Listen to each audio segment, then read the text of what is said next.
우리 본문 한 번 더 읽도록 하겠습니다. 빌리몬서 1장 10절입니다. 읽읍시다. 시작. 갇힌 중에서 낳은 아들 오네시모를 위하여 내게 간구하노라. 빌레몬서 2장을 같이 한번 읽어보겠습니다. 2장 1절.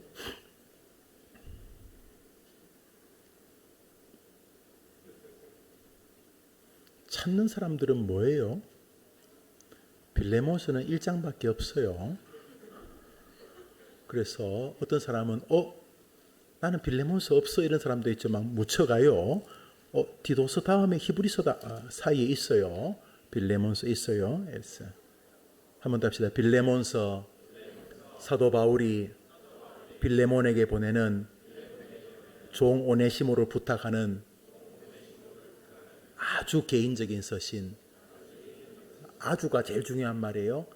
아주 개인적인 서신 한 장입니다. 그러나 이것이 창세기 50장보다 부족할 리가 없습니다. 한 장짜리는 뭐 소홀히 대해도 되고 50장짜리, 150장짜리 10편은 대단히 의미 있게 대하는 것이 아니라 우리는 빌레몬서도 창세기의 비중처럼 존귀한 것을 압니다. 오늘 함께 읽었던 말씀을 중심으로 불의한 제도, 침묵하는 바울, 그리고 더 나은 길 이런 제목으로 말씀을 상고하겠습니다. 우리 시대에 많은 사람들이 마취된 것이 불공평에 저항해야 된다는 생각입니다. 불공평. 공평하지 않은 것 때문에 이제 개인적인 분노와 절망이 밀려옵니다. 어릴 때는 이제 부모님들이 이상하게 오빠는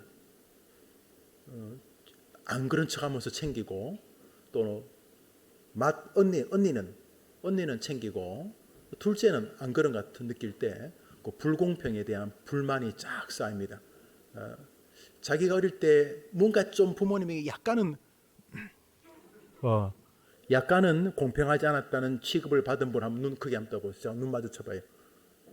몇 명 있네요. 불공평하다. 자, 여러분이 그렇게 부모님으로부터 불공평하다는 느낌을 받을 때 본능적으로 생각이 드는 게 뭐죠? 친엄마가 아닐 가능성. 확실히 친엄마는 아니지 않겠는가. 그렇지만 그때 어떻게 했어요, 여러분? 불공평하면 어떻게 했어요? 짜증내고 문 닫고 그냥 안 닫고 좀 세게 나의 불편함이 충분히 부모님에게 전달될 정도의 강도로 문을 닫고 그 다음에 어떻게 하죠? 평소 요즘도 하고 있잖아. 밥 먹으라 그러면 뭐라 그래요?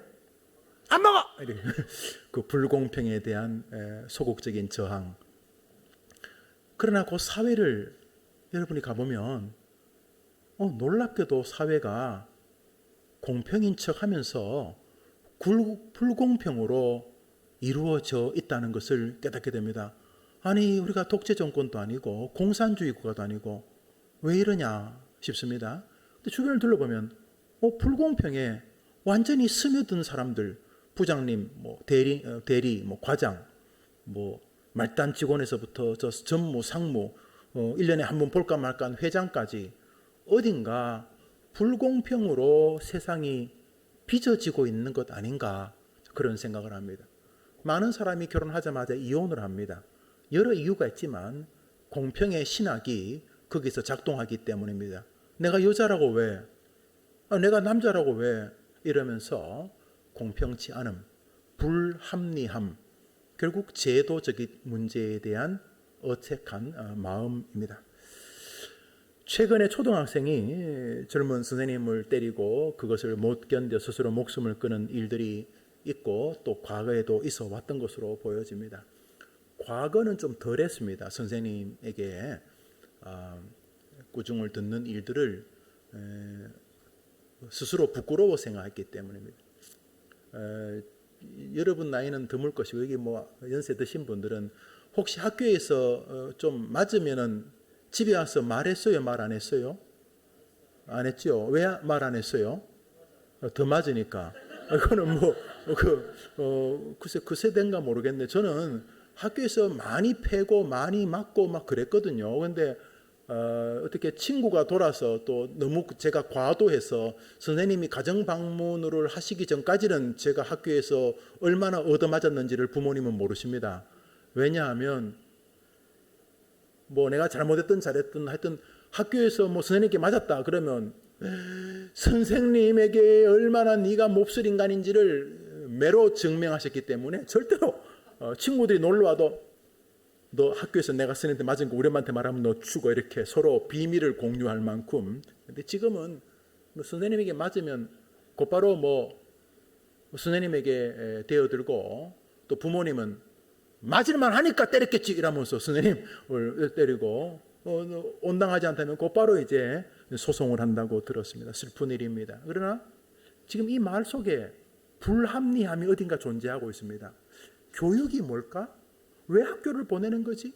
아이와 선생님과의 관계에 합리적인 게 있지 않는가? 그런데 이 부모는 불합리한 것 아닌가? 이 제도는 불합리 아닌가? 교장이나 혹은 학교나 환경이나 여건이나 뭔가 불합리한 거 아닌가? 이런 불합리에 관한 것이죠. 오늘 그 부분을 같이 좀 말씀으로 상고하려고 합니다. 로마 2000년 전에 인구가 꽤 많았습니다. 로마 인구가 거의 한 7,500만을 육박했던 것으로 보여집니다. 그런데 그 중에 6천만 명이 노예였습니다. 그러니까 뭐 엄청난 수가 노예였다고 보아야 하는 것이죠. 10명 중에 8명이 노예였습니다. 돌아다니는 사람 8명 내지 9명은 노예였다는 거죠. 로마가 굉장히 강력한 힘을 가졌지만은 그래서 로마가 아주 대단한 나라입니다. 로마가 지금도 뭐 어렴풋이 남아있죠. 이탈리아가 그 뭐 로마 그 바티칸 영향이 있는 거죠. 지금 이태리. 그런데 로마가 얼마나 강한 나라였냐면 주변의 그 나라들이 왜 로마는 우리나라를 이렇게 빨리 안 쳐들어오지? 아 빨리 로마에 망하고 싶어 죽겠는데 이랬어요. 왜냐하면 자기 나라 임금이 개차반이기 때문에 로마의 지배를 받으면 로마가 아주 사람들을 공평하게 대하고 로마의 우수한 법률을 가지고 딱 제도를 정리하고 막 길을 닦고 국민들이 로마에 충성하기만 하면 절대 막 로마 사람으로 등용시켜주고 그랬기 때문에 물론 신분의 시민권은 제약이 있었습니다만 여튼간에 로마 지금 자기 나라 임금하고 사는 것보다 로마의 속국이 되는 게 훨씬 삶의 질이 높아졌기 때문에 굉장히 많은 나라들이 뭐 특별한 애국심을 가진 몇몇 나라를 제외하고는 국민들이 뭐 어차피 뭐 임금에게 고통을 당하나 로마 임금에게 고통 차라리 나는 가이사가 낫다 이러면서 로마가 딱 잡으면은 국민들 정신을 개조하고 학교를 지어주고 약자들을 도와주고 불합리한 방법을 다 이렇게 합리적으로 제도를 고쳐주고 그랬어요. 그래서 로마는 뭐 대단한 나라입니다. 대단한 나라 로마. 그 로마가 그렇게 통치를 했는데 옛날에는 돈이 없어 빚을 졌는데 빚을 못 갚으면 종이 되고 전쟁에서 뭐 지면 종이 되고 뭐 이러지 않습니까? 또 부모가 종이면 종이 되고 이렇게. 그래서 종들이 많았어요. 노예들이. 그런데 10명 중에 8명이 노예니까 8, 90%가 노예니까 다 노예야. 그냥 로마 사람은 소수야. 그러니까 로마 사람이 이 노예들을 가지고 세상을 이끌려면은 철권 정치를 법적으로 진행하지 않을 수가 없었어요. 우선 법을 딱 정합니다. 법을 정하잖아요. 법을 딱 정하지. 그 법을 정해서 법 안에 들어오면 상을 주고 법 밖으로 나가면 가혹하게 처벌했습니다. 그래서 법을 어기면 죽는 것입니다. 특별히 노예에 대해서는 긍휼이 없었습니다. 왜냐하면 아니 10명 중에 8명이 노예라니까요. 노예가 쿠데타를 일으키면 10명 중에 8명이 2명만 죽이면 되는 거잖아요. 그래서 철권 정치를 했어요. 그래서 노예가 주인에게 불순종하면 일단 죽습니다. 일단은 뭐 손발을 자르거나 죽이거나 그 기록에 의하면 손을 묶어서 자기 손님 대접하고 하기 위해 연못에 빠뜨려져서 연못에 물고기들이 그 종 뜯어먹고 살쪄서 이거 인육을 먹은 생선입니다 이러면서 대접했다는 거 아니에요. 그렇게. 그러니까 종들에게 기본적인 것을 제공했지만은 불순종하거나 최악이 종이 도망간다. 생각해보세요. 로마의 80%가 종인데 걔네들이 지 맘대로 도망다니면 나라가 되겠어요. 그러니까 도망가면 일단은 죽였습니다. 자, 그런데 이 노예 제도가 얼마나 불합리한 제도입니까? 같은 사람이 같은 사람을 짐승처럼 대한다는 게 이게 뭐 어떤 불합리보다도 불합리의 정점에 있죠. 제도적인 모순, 뭐 구조적인 모순 이런 말 하는데 그 정점에 이 노예 제도가 존재합니다. 인간들이 만든 악한 제도 중에 최고봉 중에 하나가 사람을 노예로 쓰는 것이 아니겠습니까? 노예 제도를 좀 참고하겠습니다만 노예 제도만 악하지 않습니다. 대출 받아 보셨어요?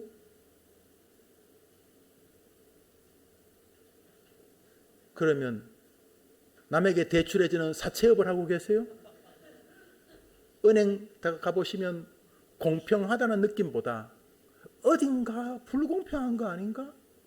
내가 좀 돈이 없어서 나라가 은행에 좀 도와주기를 바라고 내가 최선을 다하겠다는데 내가 볼 때 별로 돈도 필요하지 않는 사람에게는 엄청나게 그것도 나보다 훨씬 더 좋은 컨디션에서 막 돈을 빌려주고 막 뭐 올 때는 막 VIP식으로 어이구 오셨습니까? 그러고 내가 하면 줄 서세요. 표 뽑으셨어요?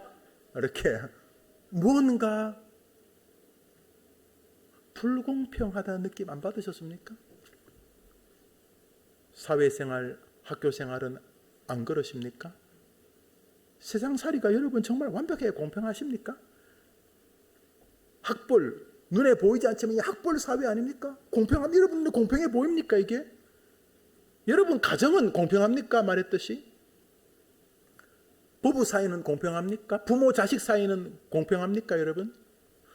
이게 세상에 이 불공평들이 있습니다. 뭐 유토피아를 만들려는 사람들이 많죠. 종교적으로도 뭐 여호와의 증인처럼 이쪽에서 뭐 하늘나라를 만들자는 그런 그룹들도 있고 저 1시간 반만 가면 조선민주주의인민공화국 지상낙원 우리는 장군복이 있다. 난 그게 무슨 복어 그런 게 장군복이 뭐냐면 그 김정일을 만난 게 복이라 이런 뜻이에요. 황당복이죠. 그 황당복인데 그럼 뭐 자기들은 유토피아 뭐 북조선에 태어난 게 지상낙원이 이렇게 뭐 공평하고 뭐 이런 말 하고 있는데 우리 알죠? 안 공평한 거? 예. 오늘 본문을 통해서 우리는 지금 그리고 앞으로 계속 만나게 될 불공평, 연모의 마음을 가지고 가정을 이뤘는데 부부 사이에 이끼가 끼게 될 천부적 천성적 불공평, 자녀를 낳아 기르는 동안 왜 내가 애를 낳지? 남편은 나도 반 낳고 당신도 반 낳아야 되지. 팔다리는 내가 낳을 테니까 모가지는 네가 낳아라. 젖도 오늘은 내가 먹이고 내일은 네가 뭐 젖을 만들든지 네가 먹여라. 기저귀도 반씩 가누자. 왜 내가 해야 되지? 왜 아기를 기르는 동안 남편은 잘 나가는데 나는 경력이 단절돼야 되지? 사실은 남편보다 내가 공부도 잘했는데. 수많은 불공평들을 여러분이 만날 텐데 어떻게 할 것인가? 참아? 돈 버는 게 복수다? 나도 짓밟아야지? 어떻게 할 것인가? 이 불공평을 성경은 무엇라고 하는가? 그 불공평들을 어떻게 대하기를 원하시는가? 그리고 완벽하고 공평하신 하나님이 왜 이런 불공평한 세상을 계속 두고 계시는 것인가? 거기 내가 왜 존재하고 있는가? 오늘 본문에서 그것을 상고하려 합니다. 한번 따라합시다. 먼저 제도의 모순과 한계를 인정하라. 여러분이 뭐 유토피아 만들겠다는 사람 만나면 일단 다시 봐야 됩니다. 그 사람의 말이 더 그럴듯할수록 더 예민하게 지켜봐야 됩니다. 불가능한 이야기를 하는 것이기 때문에 정의가 공의가 하수처럼 흐르고 정의가 하늘과 땅이 맞고 정의의 오른손과 정의의 왼손이 뺨을 치고 백두에서 한라까지 이런 소리 하면 좀 지켜봐야 됩니다. 멋있는 말일수록 많이 지켜봐야 됩니다. 왜냐하면 하나님은 이 세상을 공평하게 만들지 않으셨기 때문입니다. 정확히 말하면 하나님을 짓밟은 에덴에서의 범죄 이후로 이 세상이 불공평한 것을 용납하셨습니다. 아니 공평의 잔디만 자라고 공평의 백합만 자라기를 우리는 원하는데 하나님은 우리의 범죄 이후로 불공평의 엉겅퀴가 자라게 했습니다. 감은 꽃인 줄 알았는데 잘못 스치면 엉겅퀴에 찔려서 피납니다. 하나님은 범죄 이후에 이 세상이 공평하지 않은 것을 용납하셨습니다. 그런데 여러분이 뭐라고 공평하지 않다고 부모님을 함부로 대하는 겁니까? 여러분이 무슨 주제가 넘어가지고 저도 마찬가지입니다. 사람들이 왜 여러분을 공평하게 대해야 됩니까? 무슨 근거로? 하나님이 여러분에게 불공평을 용납하셨는데, 승인하셨는데, 인정하셨는데, 여러분을 불공평의 땅에 던지셨는데, 여러분이 자꾸 공평을 운운하면 주님하고 싸우자는 겁니까? 불공평을 존중해야 하는 것입니다. 먼저 노예제도입니다. 이 노예제도는 전혀 의롭지도 전혀 선하지도 않습니다. 사람을 물고기 밥 손님 대접하기 위해 죽이면 되겠습니까? 보통 로마에서 오면은 아주 타락한 문화였습니다. 뭐 공중 목욕탕에 뭐 남녀가 혼탕, 뭐 지금도 그 뭐 가보면 많잖아요. 뭐 폼페이인가 보면 뭐 동성애 다 있습니다. 뭐 하여튼 그 오늘 성행위 섹스를 할 오늘 시간표를 다 정해 놓았고요. 그게 뭐 하여튼 혼돈합니다. 혼돈합니다. 그 로마의 그런 여러 가지 불공평함 속에 우리 그리스도인들이 있었습니다. 세상에 수많은 불공평들이 있지만 그 중에 정점은 바로 노예제도입니다. 사람을, 아니 만물의 영장인 사람을 조롱하고 비웃고 야유하고 죽이는 게 이 얼마나 불공평한 제도입니까? 분명 인권을 제약하는 슬픈 제도입니다. 어느 날 사도께서 감옥에 갇혔습니다. 그날도 복음을 전하다가 아마 현장에서 잡혔겠죠. 예수를 전하지 말라니까 많이 맞고 이제 감옥에 던져졌을 것입니다. 그런데 감옥에 있는 동안 죄수는 아니에요. 그 간수도 원래 자기가 해야 되는데 귀찮잖아요. 웬만한 건 종들이 시키겠는데 종들과 간수 사이에 해야 될 일이 있어요. 웬만한 거 다 종들이 시키겠는데 뭐 밖에 나가지고 뭐 동사무소 가서 뭐 서류 하나 가져오라. 이거는 종을 시킬 수 없잖아요. 지가 제일 막내인데 이렇게 그 감옥에 있는 죄수들과 이 간수 사이에 그 델리케이트한 거, 내가 하긴 해야 되는데 내가 가기 귀찮은 거, 요 사이를 위해서 종의 그 간수의 비서그라니까 굉장히 높아 보이고 간수의 시다. 그래. 간수의 시다. 그러니까 죄수 보고 어디 뭐 동사무소 가서 뭐 서류 떼오라 할 수는 없는 거니까 도망갈 테니까. 그래서 웬만한 건 다 이렇게 이 죄수들을 시키는데 그 사이에 있는 경계선의 일들을 맡길 사람을 뽑아서 이거 누가 하겠어요, 그 여러분. 그러니까 그냥 밥 좀 먹여주고 그냥 하루 아르바이트 일당 뭐 시간당 뭐 이렇게 좀 주면 될 수 있는 사람 뽑았는데, 그 돈이면 내가 딴 데 있지, 내가 뭐 지하 이러면서 안 할 때 한 청년이 간수님 제가 하면 안 되겠습니까? 그래서 그래 그러지 뭐. 그러면서 이제 그 오네시모라고 하는 청년이 바울이 감옥에 있는데 그 간수하고 이 죄수들 사이에서 뭐 이렇게 역할을 하고 있었는데 뭐 간수도 뭐 오네시모 신원조회를 했겠어요. 지 시단데 원래 자기가 해야 될 일인데 그래서 교제하고 있었는데 이 오네시모라는 이 젊은이에게 아마 한 여러분 나이쯤 된 것 같아요. 20살, 30살 이렇게 된 청년인데, 이게 뭐냐면 이 사람이 자기가 평민이라고 말하지만 사실은 노예였어요. 아마 좀 머리가 도는 친구였나 봐요. 팍팍 도는. 이 오네시모가 주인 빌레몬의 집에서 들고 나왔어요. 아마 어른이 적금 탄 걸 들고 나온 것 같아. 아니면 마차 살 돈을 들고 나온 거야. 돈 있을 때는 뭐 돈의 힘을 가지고 온갖 무희들 사이를 다니면서 돈 쓰는 재미가 있었겠지만, 돈이 떨어지는 속도만큼이나 잡히면 죽을 것에 대한 두려움도 커지지 않았겠습니까? 돈 다 쓰고 이제는 젊을 땐 까짓거 뭐 굵게 한번 사는 거야. 그런데 돈 쓰고 나니까 굵고 자시고가 아니라 이제 목숨의 위협이 생겼습니다. 그래서 어디가 좋을까? 세상에서 제일 어두운 곳이 어디예요? 세상에서 제일 어두운 것이 어디예요?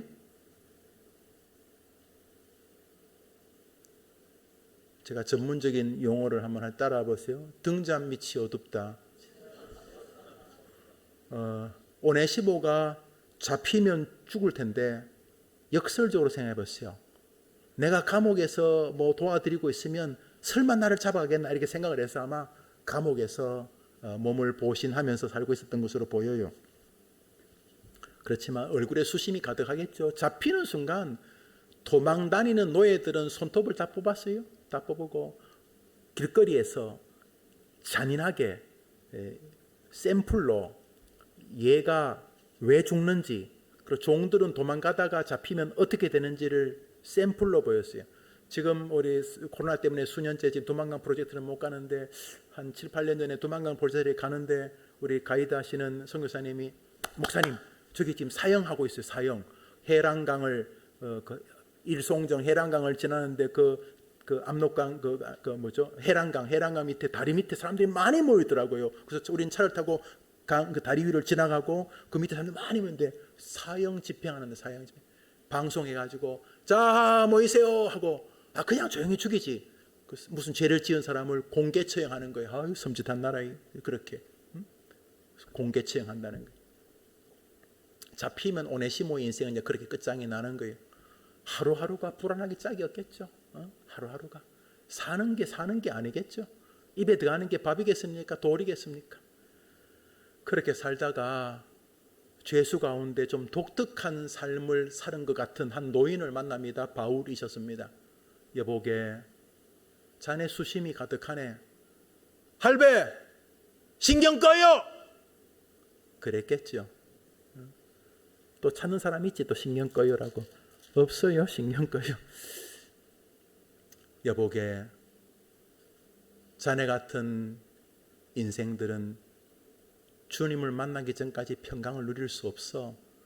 아니 그딴 소리 한 사람이 감옥에 있어요? 그런데 하루 이틀 지나면서 감옥에 있는 다른 사람들과 전혀 다른 삶을 사는 바울에게 무언가 깊은 도전을 받은 것 같습니다. 할배, 나 할배에게만 할 말이 있는데 뭔데? 저 평민 아니에요. 알아. 도망 나왔지. 아셨어요? 자네 얼굴에 써 있어. 나 어떡해요? 이제 잡히면 나 이제 죽을 텐데 나 살고 싶어요. 나 이렇게 안 죽고 싶어요. 막 이러면서 한동안 여보게 살고 죽는 것은 나나 자네나 마찬가지네. 자네가 지금 죽든 30년 뒤에 죽든 언젠가는 죽을 것 아닌가? 죽은 다음에 자네 어떻게 할 건가? 지금 사는 게 중요한 거죠. 아니네 여보게. 내가 자네 2배쯤 산 것 같은데 사는 게 다가 아니네. 그럼 뭔데요? 이러면서 이 아이하고 예수님에 대한 이야기를 한 것 같아요. 하루, 이틀, 3일 지나면서 이 오네시모라고 하는 이 아이 마음에 도망 다니자, 잡히지 말자, 살자 뭐 이런 생각만 있다가 예수, 전능자, 이 땅에 오신 메시아, 그리고 나의 존재 이런 것들이 생각나기 시작합니다. 걱정이 없는 건 아니지만 더 큰 걱정, 더 큰 주제가 자기를 막 두르기 시작합니다.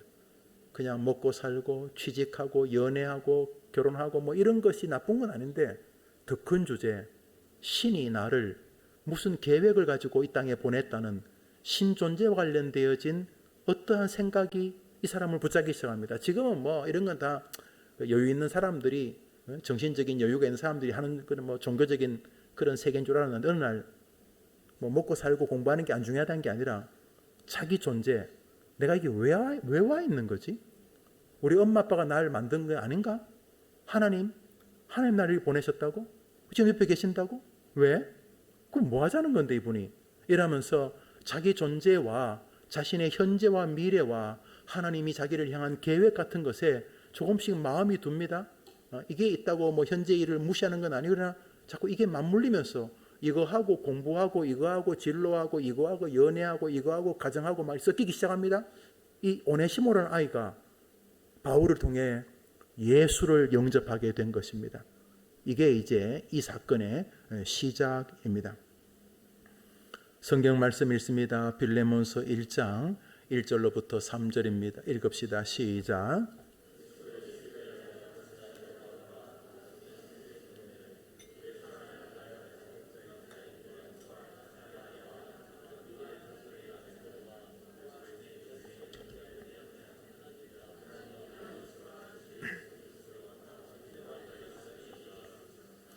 사도 바울이 오네시모와 한참 대화를 하는 동안 오네시모의 변화가 생겼습니다.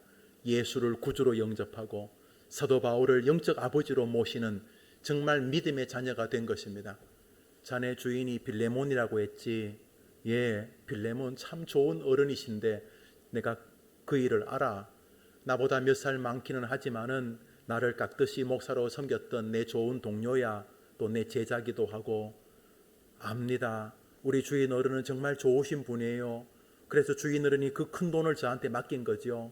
정말 주인은 멋진 분이십니다. 그런데 제가 너무 잘못했습니다. 그래, 아직까지 로마에서 자네 벽보나 포스터가 길거리에 붙지 않은 것은 아마도 자네 주인 빌레몬이 아직까지 자네를 도망갔다고 신고하지 않은 것 같으네. 그렇지만 자네가 잡혀서 주민등록증 같은 호구를 내놓으라고 해서 못 내놨을 때, 그리고 잠시 후에 자네가 팔렸다는 기록은 금방 찾을 텐데, 자네가 도망 나온 노예라는 걸 아는 순간 자네는 이제 죽는 목숨이 아닌가. 예, 그렇지만 선생님, 제가 예수님 영접하고 나서 우선 제가 주인에게 죄송하다고 회개할 기회를 갖고 죽더라도 내가 감옥에서 바울 선생님 통해 예수님 만난 이 기쁨을 꼭 전하고 죽겠습니다. 이러면서 이제 고백을 합니다. 그래서 이 빌레몬에게 편지를 씁니다. 그 편지가 저겁니다. 그리스도 예수의 를 위하여 갇히자 된 바울과 형제 디모데는 사랑받는 자요 동역자인 빌레몬과 그의 아내 아비아와 그 아들도 대단한 여러분같이 참 믿음 생활 잘하는 아키뽀라고 하는 참 멋진 용사입니다. 이제 전설입니다. 나중에 이 오네시모가 에베소 교회, 바울이 세운 에베소 교회의 후임이 됩니다. 에베소 교회 담임 목사. 그리고 에베소 교회가 이 오네시모가 목사가 되었을 때 가장 번성했다고 합니다. 근데 순교합니다. 왜 순교하냐면 빌레몬이 죽고 아키뽀가 복음을 전하다 죽습니다. 저 아들, 옛 주인의 아들이 죽을 때 사람이 로마는 그 법이 있어가지고 증인을 세워서 죽이거든요. 증인을, 이 사람이 죽어야 될 이유를. 그래서 가짜 증인들이 있을 때 아무도 빌레몬을 이분은 훌륭한 분이라고 아무도 증거를 안 할 때 오네시모가 이 교회의 담임 목사직을 다른 이들에게 내려놓고 그 아키뽀를 변호합니다. 물론 어차피 죽이려고 한 것이기 때문에 아키뽀와 오네시모가 같이 순교당했다. 옛 주인에 대한 뭐 의리라고 할까요? 믿음의 고백의 동행이라고 할까요? 이제 그렇게 전설이 기록되어져 있습니다. 여튼간에 그 주인 빌레몬에게 보내는 편지입니다. 내용은 당신이 믿음 생활 잘하는 거 안다 하는 격려와 함께 이 오네시모가 오늘 읽었던 성경 본문 그대로 내가 감옥에서 낳은 나의 영적 아들, 옛날에는 너에게 손해를 끼친 종이었지만 지금은 이 사람이 하나님에게 유익한 사람이 되었다. 결국 너와 나에게도 유익하다. 하나님이 기뻐하시니까 라면서 오네시모를 변호하는데 그 변호의 내용은 이 사람이 예수님을 영접한 하나님의 자녀가 되었다는 내용입니다. 여기 중요한 게 하나 있습니다. 바울이 빌레몬에게 투쟁, 노예, 해방, 인권 회복 외치지 않았다는 것입니다. 바울이 노예를 해방시켜라? 왜 사람이 사람을 억압하느냐? 이 구조적이고 제도적인 모순을 타파하자? 그러지 않았습니다. 바울은 주인에게도 예수의 이름으로 문안하고 오네시모에게도 예수의 복음을 전하였습니다.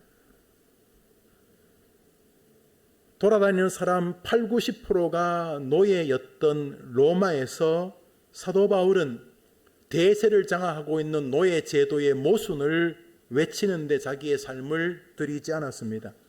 그것은 마치 엉겅퀴를 세상에 두신 하나님에게 엉겅퀴를 철폐하자 외치는 것과 같은 것입니다.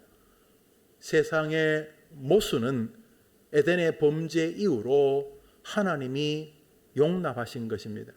그러니까 여러분은 여러분의 인생을 구조적인 모순을 타파하는 데 들이면 어리석은 것입니다.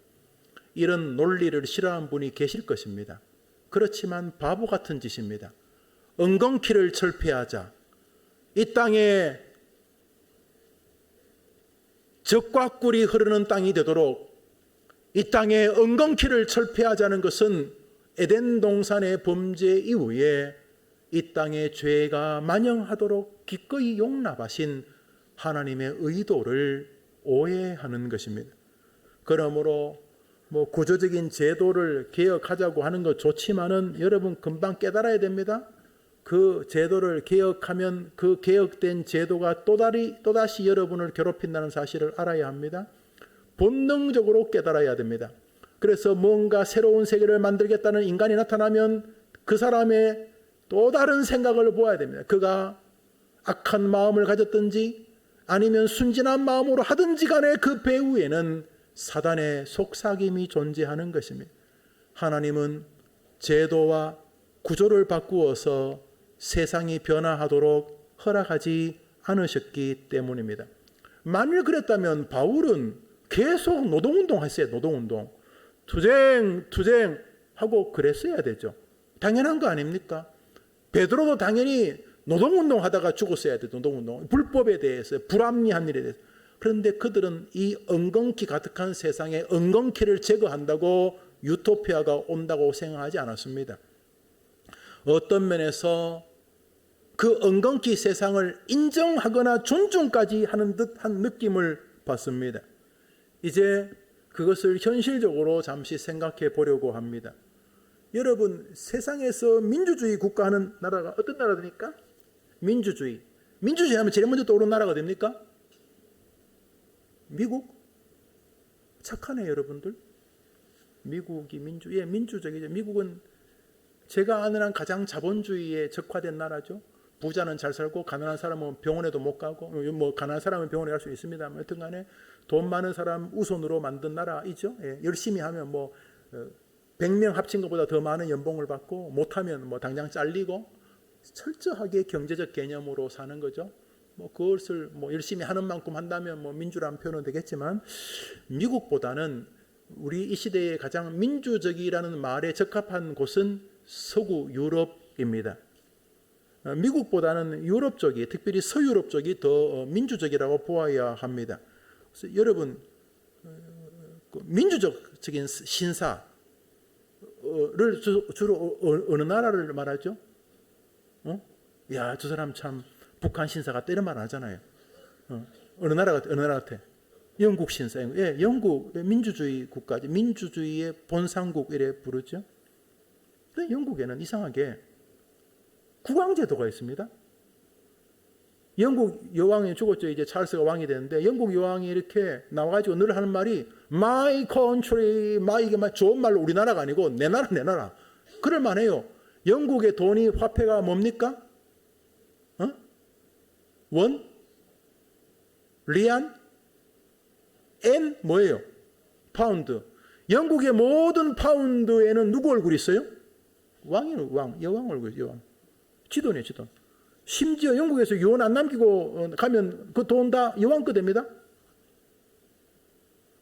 영국 사람 누구를 붙잡고 왕하고 자기하고 똑같으냐? 아무도 그렇게 생각 안 해요. 영국 사람 마이크 대고 저 왕하고 당신하고 신분이 같다고 생각하시죠? 미쳤습니까? 왕하고 나하고 어떻게 신분이 똑같아요? 이 사람이 미쳤나 이 사람이? 그래요. 민주주의 국가라며. 세계 최고의 민주주의 국가라면서. 그런데 영국의 어떤 사람도 자기와 왕이 신분이 같다고 생각하지 않습니다. 왕은 태어날 때부터 어깨에 날개가 있습니까? 아닙니다. 영국이 신사의 나라지만 나라 안에 이미 불공평이 존재합니다. 그런데 왜 공평을 자꾸 이야기하시죠? 그리고 왜 거기 열을 자꾸 내시고 마치 거기에 무슨 새로운 세계가 있는 것처럼 말하십니까? 불공평해요. 어떻게 왕하고 똑같아요? 태국이요. 쿠데타를 일으키지만 쿠데타를 일으킨 사람도 태국 왕한테 갈 때는요. 그냥 안 가. 보셨죠? 태국 왕한테 갈 때 어떻게 갑니까? 이래 안 가죠. 태국 왕한테 여러분 태국 왕을 장군이 아련하러 가면 어떻게 가요? 유튜브 보면 나 어떻게 가요? 엎드려 가지고 기어서 가요. 임금 앞에.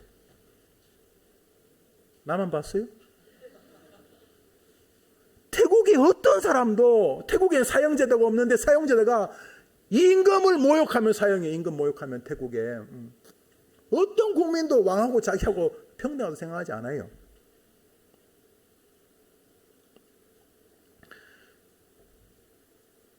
전 세계 40여 개국에 국왕제도가 있으며, 그리고 국왕은 압도적인 권리와 권한을 가지고 있어 비록 상징적이라 할지라도 국왕은 다른 평민들과는 비교할 수 없는 월등한 차별적 대우를 받습니다. 영국, 네덜란드, 덴마크, 노르웨이, 스웨덴, 벨기에, 룩셈부르크, 모나코, 태국, 말레이시아, 일본, 쿠웨이트, 사우디아라비아 다 국왕제도가 있습니다. 상징적이든 실질적인 권력을 가지고 있던 온 국민이 왕과 자기가 똑같다고 생각하지 않습니다. 그런데 문제는 서구 유럽의 민주주의 국가들조차 신분의 차별이 존재하는 것을 용납하고 있습니다. 다 기독교 국가인데 그렇습니다. 잘 한번 생각해 보십시오. 여러분이 불평등에 너무 많은 마음을 달아주지 마십시오. 그게 정상인 것이기 때문에 그렇습니다. 제도의 모순과 사회의 모순과 구조적 조직의 한계를 계속 인정하셔야 됩니다.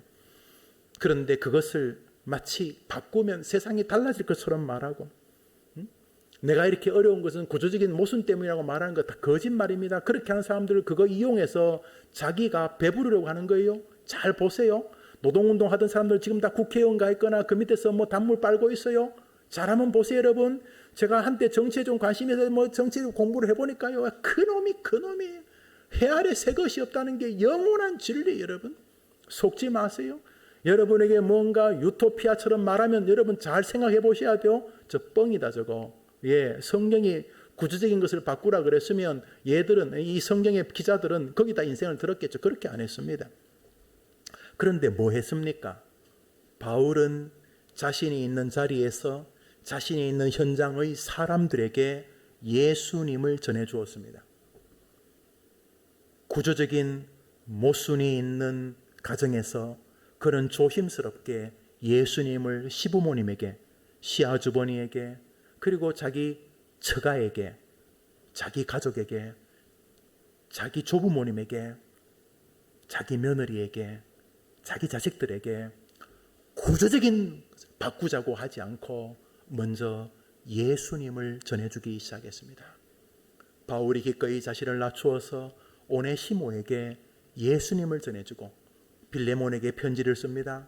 빌레몬아, 혹시 내가 한 사람을 좀 부탁하는데 다름이 아니라 너에게 큰 피해를 끼친 오네시모다. 나올 때 큰 돈 가지고 나왔다는 이야기 들었다. 지금 다 썼다고 하는데 내가 풀려나면은 내가 몇몇 교인들에게 도움을 구해서 너에게 내가 갚겠다. 빌레몬서에 나옵니다. 내가 대신 갚아줄 테니까 예수를 영접한 이 아이를 그리스도의 사랑으로 너도 받아주면 안 되겠느냐라고 말합니다. 투쟁이라고 안 하고 구조적인 모순을 깨부수자 그러지 않고 내가 있는 그 자리에서 예수님을 한 사람에게 전하는 동안 세상을 변화시키셨던 것입니다. 여러분, 그거 안 하고 자꾸 딴 거 하도록 부추기는 세력을 여러분이 째려보셔야 돼요. 인생을 허무한 쪽으로 몰아갈 것입니다. 그리고 아무것도 남는 것이 없을 것입니다.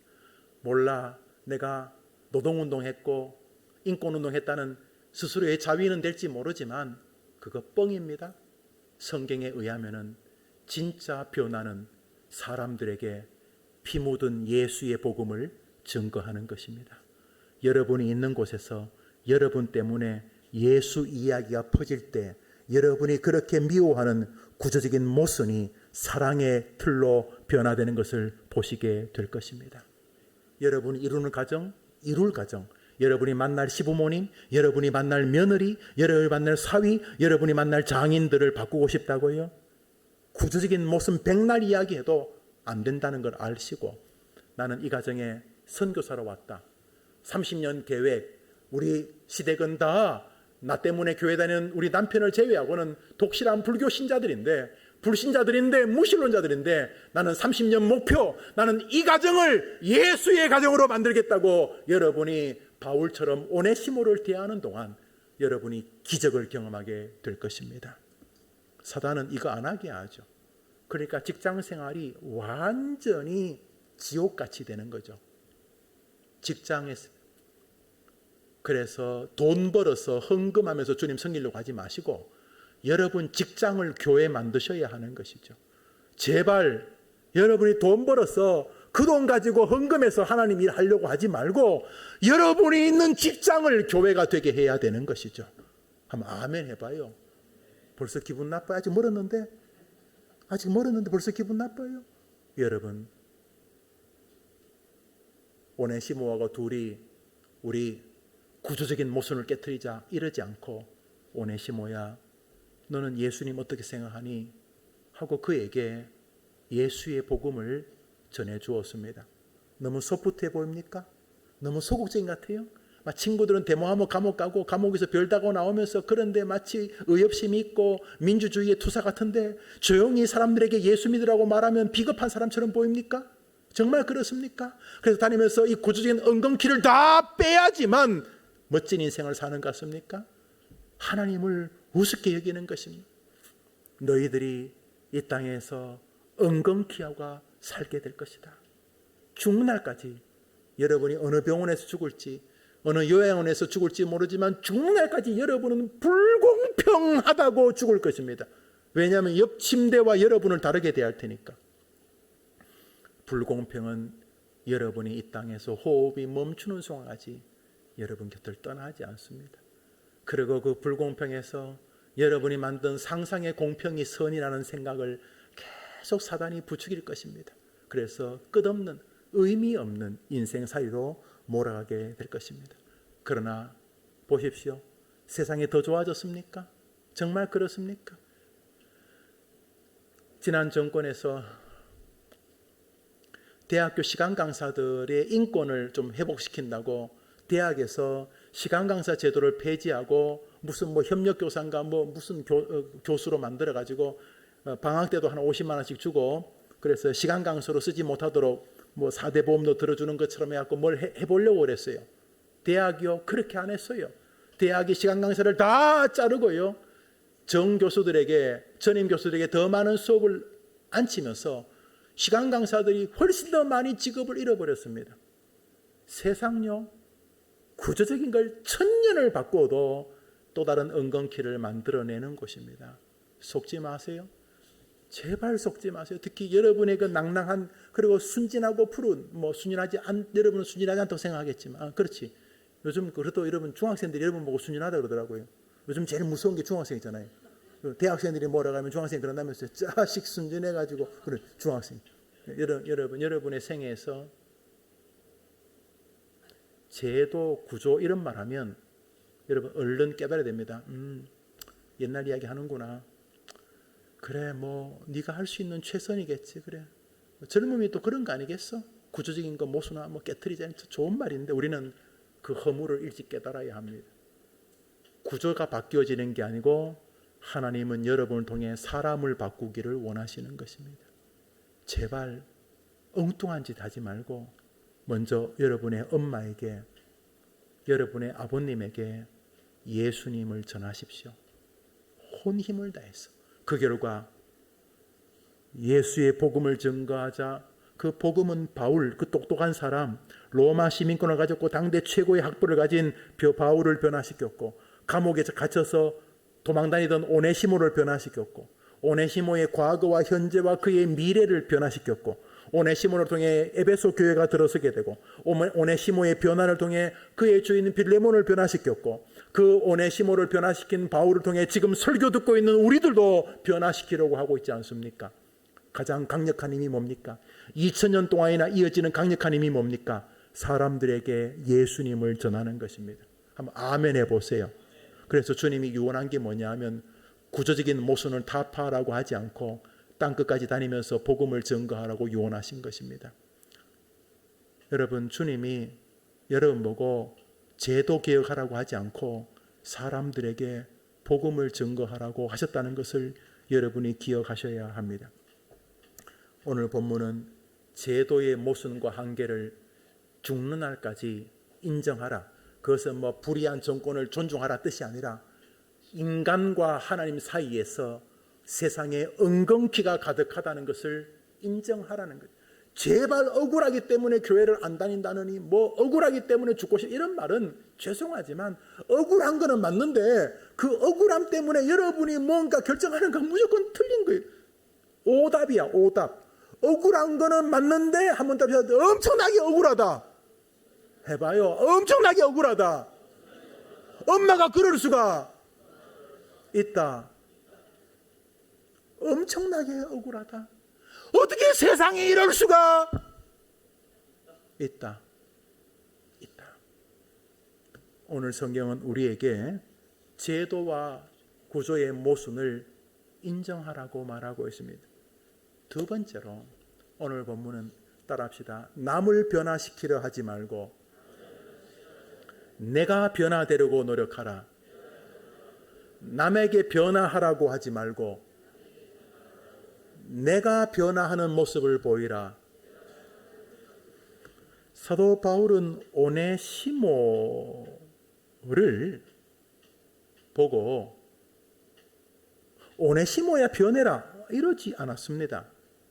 바울이 한 것은 제도적인 조직을 세상화 바꾸라 이러지 않았습니다. 바울은 자신이 오네시모에게 복음을 전했습니다. 그러니까 오네시모를 자신이 구조적인 모순으로 멀리 두지 않고 자기 스스로가 먼저 그에게 다가가 복음을 전하며 그를 형제로 대했다는 것입니다. 사랑받는 형제라고 부르는 말은 무엇입니까? 오네시모를 그가 먼저 형제로 대했다는 것입니다. 오늘 본문이 뭐라고 말합니까? 10절을 보십시오. 갇힌 중에서 낳은 아들 오네시모를 위하여 내게 간구하노라. 모든 사람들은 조롱하는데 바울은 오네시모를 아들로 생각했습니다. 남에게 자꾸 변하라고 하지 말고 구조적인 모습 자꾸 남 이야기 하지 말고 뭐 나라가 어떠니 뭐 부모님이 어떠니 우리 집안이 어떠니 이런 소리 하지 말고 여러분이 먼저 그 사람을 형제로 받아들이는 믿음에서 출발하셔야 하는 것입니다. 구조적인 모순이라는 말 앞에서 먼저 여러분이 할 수 있는 복음 전파의 일을 남에게 미루지 말고 남이 그것을 바꾸어서 세상이 변화될 거라고 생각하지 말고 여러분이 먼저 그를 형제로 대하십시오. 그를 먼저 믿음의 자녀로 대하십시오. 그래서 복음을 증거하십시오. 바울은 사회 계급을 없애려고 대대적인 사회혁명을 모색하지 않았습니다. 가두 시위도 하지 않았습니다. 저 이런 거 나쁘다고 생각하지 않아요? 뭐 할 수 있죠. 가두 시위도 할 수 있고 머리에 뭐 띠를 두르고 외칠 수도 있죠. 예. 그러나 그 어떤 것도 노예 철폐의 길로 가지 못했습니다. 왜요? 노예가 해방되면 안 되니까요. 노예 철폐의 길은 어떻게 돕니까? 한 사람의 마음에 복음이 들어가면 그런 일이 벌어집니다. 제도를 바꾸고 싶으면 사람이 변해야 됩니다. 사람은 착하게서는 변하지 않습니다. 왜냐하면 사람은 그것을 바꾸면 또 다른 이득을 만들기 때문입니다. 여러분 꼭 기억하셔야 돼요. 사람은요, 그 어떤 것으로 그 제도를 바꾸면 거기서 또 다른 이득을 모색합니다. 근본적으로 변할 수 있는 방법은 그 사람의 마음에 오네시모처럼 복음이 들어가는 것입니다. 콘스탄티누스, 우리 콘스탄틴 대제라고 하죠. 처음으로 기독교로 개종한 로마 황제고 기독교를 더 이상 박해하지 않도록 외친 사람이 콘스탄틴 황제이죠. 그가 꿈에서 환상을 보고 전쟁을 승리하고 주변의 목회자들 통해 예수의 은혜를 체험하게 됩니다. 그에게 믿음이 들어가자 왕은 아주 놀라운 일을 합니다. 주 312년에 노예보호법이라는 것을 그가 만듭니다. 왜냐하면 노예가 없이는 농사를 지을 수 없는 건 틀림없지만 복음이 들어가자 노예에게 독을 먹이는 주인 병들었다고 사형에 처하겠다. 노예를 짐승의 밥이 되게 해서 짜릿한 여러분 UFC 알죠? UFC K1 권투 UFC 몰라요? 거의 맨종호 비슷하게 싸우는 거예요. 어느 날 제 딸하고 보고 있는데 가만히 있더니 아빠 나 저거 한번 해볼까? 그래서 내가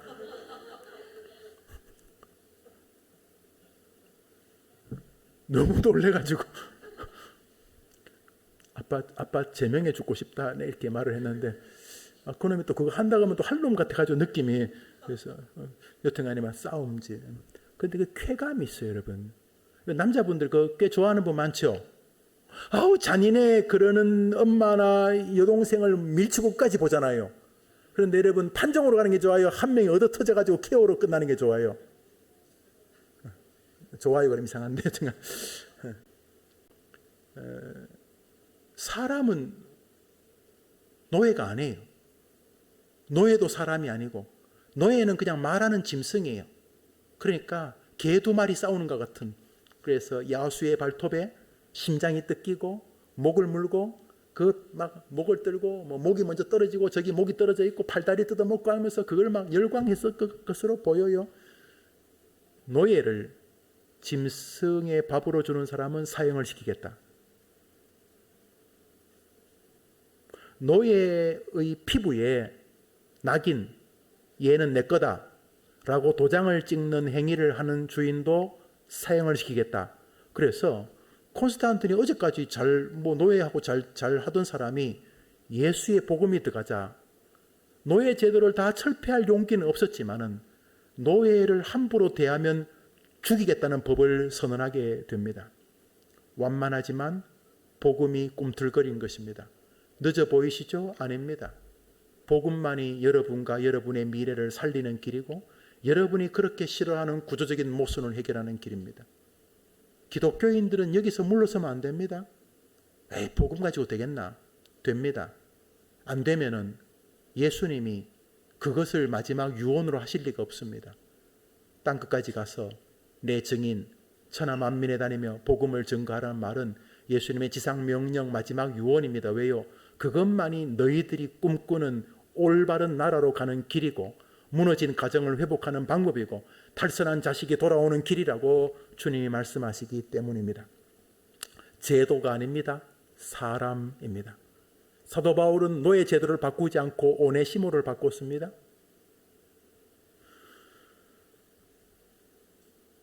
그로부터 약 50년이 지난 다음에 로마의 기독교를 정식으로 지정했던, 우리 로마는 기독교가 국교라고 말했던 데오도시우스 황제가 있습니다. 379년경에 왕을 했었죠.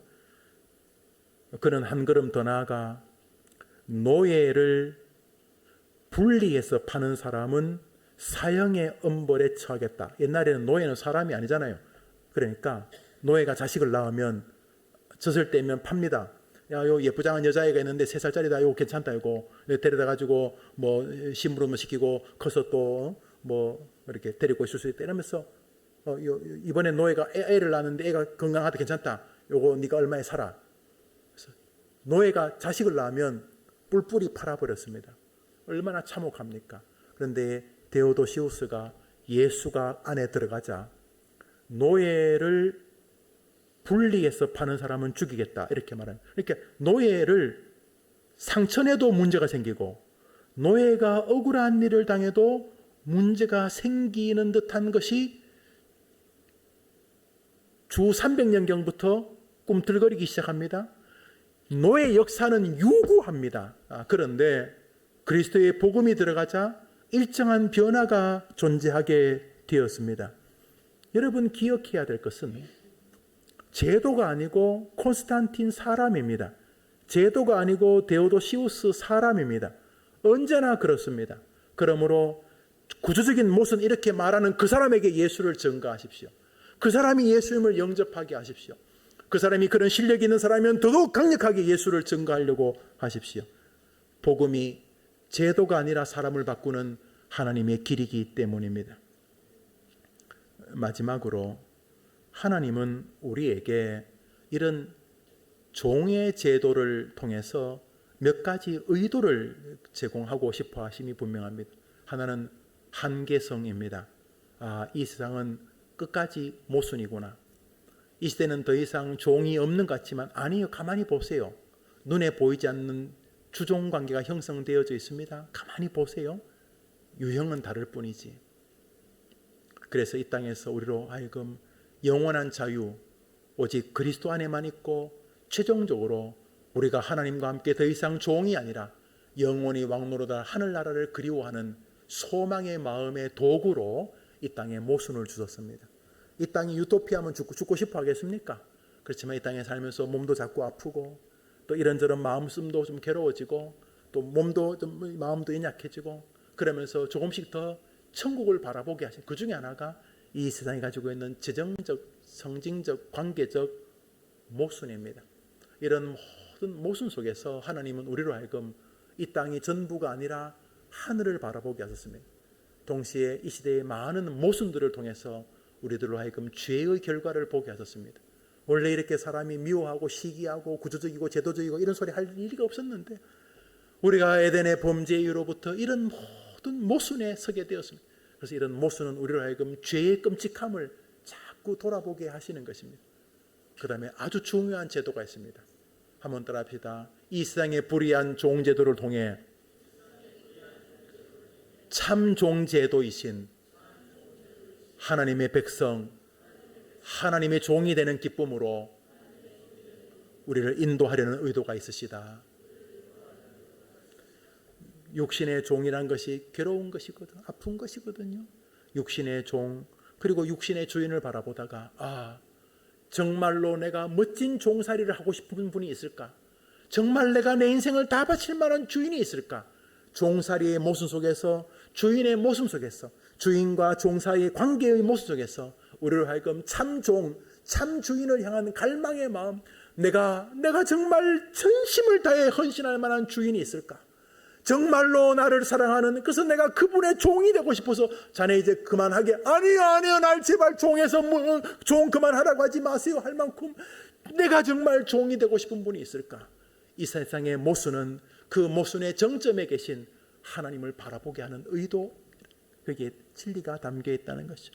마지막 성경 구절 에베소서 6장을 읽겠습니다. 에베소 6장입니다. 읽읍시다. 시작.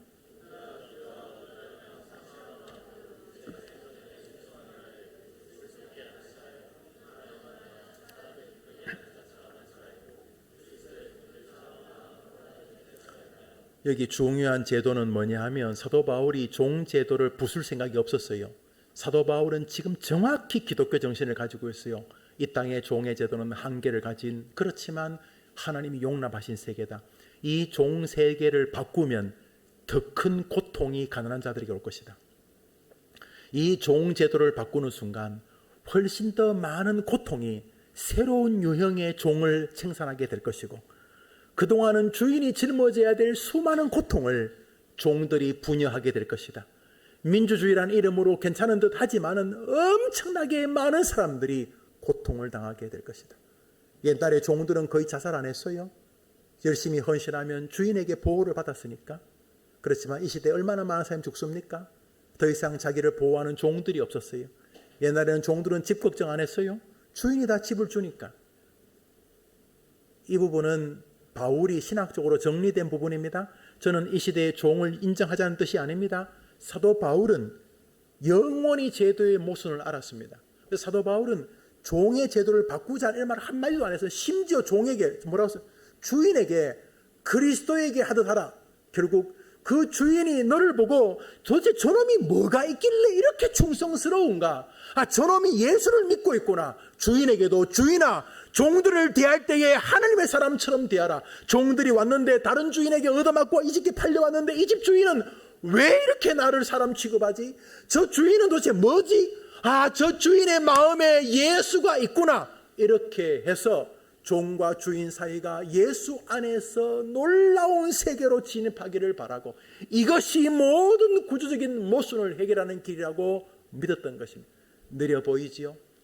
내 힘, 나 개인적인 유익만 보는 거 아니올시다. 아니올시다. 바울이 우리보다 머리가 나쁘다고 생각하지 마십시오. 성경에서 구조적인 문제는 주님이 오실 때까지 해결되지 않는다는 사실을 바울은 알고 있는 것입니다. 그러면 여기서 무엇을 원하시는가? 그곳에서 주님의 이름을 높일 종과 주인의 길을 걷기를 원하시는 것이죠. 뭐라고요? 종들아, 다른 종들처럼 눈속임이나 하고 주인이 볼 때는 열심히 하는 것처럼 하고 주인이 안 볼 때는 그러지 말고, 너가 주인을 대할 때에 마치 그리스도를 섬기듯이 하라. 왜냐하면 너는 그리스도의 종이기 때문이다. 이것이죠.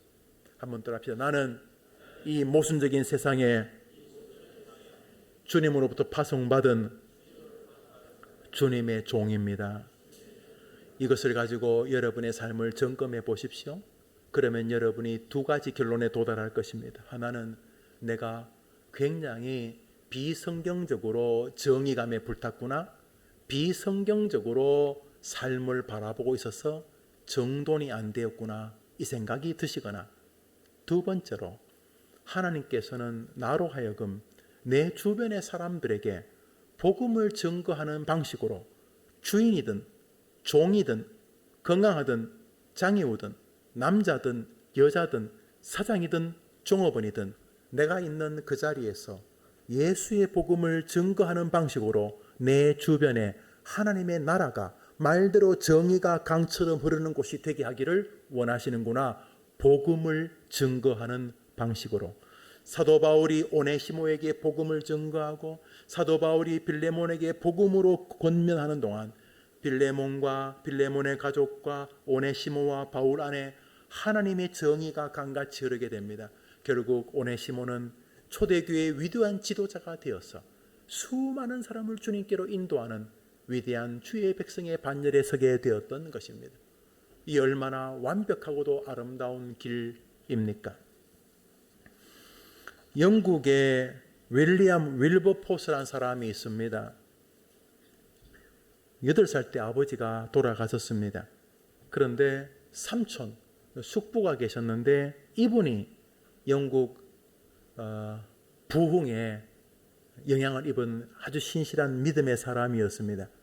이 숙부는 노예 상인이었다가 어메이징 그레이스, 나 같은 죄인 살리시니 어메이징 그레이스를 지은 존 뉴턴 목사와 아주 가까운 믿음의 동지였습니다. 이게 중요한 이야기입니다.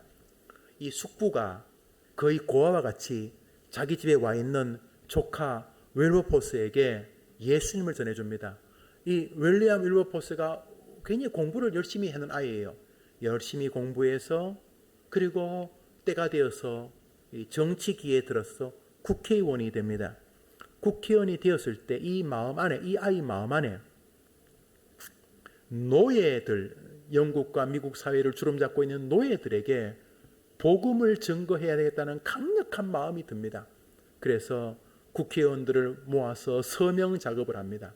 여보게, 우리가 하나님을 영접한 하나님의 나라의 백성 아닌가? 대영제국이 해가 질 날이 없다면서 전 세계에 복음을 증거하는데 우리나라에 억울하게 팔려온 저 노예들에게 우리가 복음을 증거하지 않는다면 우리가 죄를 짓는 것 아닌가? 그런데 저들이 교회를 갈 수가 없다네. 그러므로 저분들이 생활이 어려워서 지금 주인 집에서 여전히 일하면서 월급을 받을 수는 있지만 저들이 더 이상 노예 취급받지 않도록 우리 저 노예들에게 자유의 진리를 전포해 저들이 예수를 영접할 기회를 줍시다. 이렇게 말합니다. 처음에는 국회의원들이 돈 많은 사람들이 반대한다. 저 목화 농장, 저 감자 누가 캘 거냐 이렇게 말하지만 이 윌버포스가 계속 호소합니다. 결국 10명, 20명이 동조하게 되고 놀랍게도 국회가 그 법을 통과시키게 됩니다. 첫 번째 통과법은 매매 금지법입니다. 현재 노예는 어쩔 수 없지만 왜냐하면 관계들이 형성되어 있고 지금 나가려면 살 수 없지만 더 이상 노예는 사고 팔 수 없다는 법이 선포되어집니다. 그리고 몇십 년 뒤 그것이 미국에서 넘어가 우리가 아는 링컨의 노예 해방의 도화선이 됩니다. 노예 해방은 영국에서부터 시작하죠. 한 기독교인의 마음에 복음이 들어가서부터였습니다. 지금 제가 하는 이 말은 불신자들은 우습게 합니다. 아니 세상을 바꾸려면 돈이 있어야죠. 권력을 지어야 이렇게 도구일 뿐입니다. 먼저는 복음입니다. 여러분이 지금도 예수님을 잘 믿어서 이 1시 반에 교회에 나오셨겠지만 여러분 마음에 복음이 더 강하게 들어가면 여러분은 돈 벌어야 될 이유, 여러분은 여러분의 가정을 소중히 여기고 부모님을 섬기고 여러분이 이룰 가정을 복되게 만들 이유가 자꾸 강화되어질 것입니다. 그래서 여러분이 있는 자리에서 구조적인 모순과 불평을 터뜨리지 않고 여러분이 있는 자리가 종이든 여러분의 자리가 있는 자리가 주인의 자리든 상관없이 여러분이 남자든 여자든 상관없이 여러분이 있는 자리에서 구조적인 모순을 외치지 않고 여러분이 있는 자리에서 주님을 높이고 사람들에게 예수님을 증거하는 바울처럼 되실 것입니다. 그러는 동안 여러분 주변에 놀라운 역사가 일어나게 될 것입니다. 믿음 한번 아멘 해보세요. 이렇게 안 살면 내년도 크게 차이 없이 갈등과 구조적인 모순과 이놈의 더러운 세상, 억울한 세상, 불공평한 세상 확 불질러 버려야지. 오늘 저녁에는 게임을 하고 내일 불질러야지. 이러면서 그렇게 또 시간을 보내실 것입니다. 돌아가실 때까지 어딘가 여러분에게 피해를 준 것 같은 사회 제도에 대해서, 나를 이 땅에 낳은 부모님에 대해서 말을 하지 않지만 구조적인 모순을 이야기하면서 사실 것입니다. 죄송하지만 여러분 옆에 조금도 변함이 없을 것입니다. 아니요, 변함이 없는 정도만 해도 고맙지. 여러분들이 말하고 있는 그 구조적인 모순이 여러분을 계속 옥죄어 갈 것입니다. 사단이 여러분을 비웃을 것이기 때문에. 그러나 여러분 있는 자리가 지금 종이야. 질병의 종이야. 여러분 병들었어. 친구들은 열심히 놀러 다니는데 지금 병들어서 못 움직여. 예, 지금 병이 여러분을 주장하고 있어. 가난이 여러 가지 어려움이 있어. 또 반대로 여러분이 지금 주인이야. 남들보다 훨씬 더 뭔가 좋은 일이 있어. 그런데 그 자리에서 바울이 했던 것처럼, 윌리엄 윌버포스가 했던 것처럼, 콘스탄티니 데오도시노스가 했던 것처럼 예수를 영접하고 예수를 전하고 예수에 붙잡히면 여러분이 있는 그 자리가 아름다운 나라가 될 줄 믿으시기를 바랍니다. 아니면 계속 구조적인 모순 이야기 하시겠죠. 밑도 끝도 없는 불평을 계속 이야기하실 것이고 한 뼘도 변함없는 여러분의 현재와 미래를 보시게 되겠죠. 그렇지만 예수의 유언을 믿고 복음을 증거하라는 주님의 명령의 위대함을 믿고 먼저 여러분 자신에게, 영우야, 진짜 너 인마 복받은 놈이야. 어떻게 네가 예수를 믿고 있냐? 그리고 다른 사람에게 예수님을 전해 주십시오. 예수를 이야기하십시오. 오네시모에게 구조적인 모순을 백날 이야기해봐야 헛일이고 그 아이에게 복음이 증거되고 옆 사람에게 복음이 증거되고 여러분이 있는 침상 옆에 있는 침상 환자에게 복음을 증거하고 여러분이 만난 동료와 친구와 선생님과 여러분의 공장에서 사업에서 직장에서 만나는 손님들에게 또 직원들에게 동료들에게 여러분이 지혜를 다하여 가장 효과적인 방법으로 예수님을 증거하는 동안 여러분이 있는 곳에 하나님의 나라, 불공평은 조금씩 사라지고 비록 종이 자리고 비록 주인의 자리고 비록 병든 사람 자리고 학생이고 가르치는 사람이고 아무 상관없이 여러분이 있는 곳에서 하나님의 나라가 꽃피게 될 것입니다. 그리고 여러분은 하나님이 미소 짓는 것을 보시게 될 것입니다. 그리고 여러분은 여러분의 거울에서 참 멋지게 늙고 있는 아름다운 여인을, 아름다운 남성을 만나게 될 것입니다. 예수의 복음을 위하여 여러분의 생을 들이십시오. 쓸데없는 곳에 속지 마시고 여러분의 영혼과 시간을 갉아먹는 거짓의 위선자들에게 속지 마시고 오늘 복음의 위대함을 믿으십시오. 제발 여러분이 있는 자리가 종의 자리라고 더 이상 불평하지 마십시오. 여러분이 있는 자리가 주인의 자리라고 교만하지도 마십시오. 여러분이 있는 그 자리에서 여러분이 복음을 증거하십시오. 그러면 그 감옥도 여러분에게 은혜의 자리가 되실 것입니다. 제가 기도하고 마칩시다. 자비로우신 주님, 우리는 우리의 강력한 방법이 있음을 믿습니다. 얼마나 많은 젊은이들이 구조적인 모순, 사회의 불공평에 분노하면서 자신들의 안타까운 감정을 토로합니까? 충분히 이해됩니다.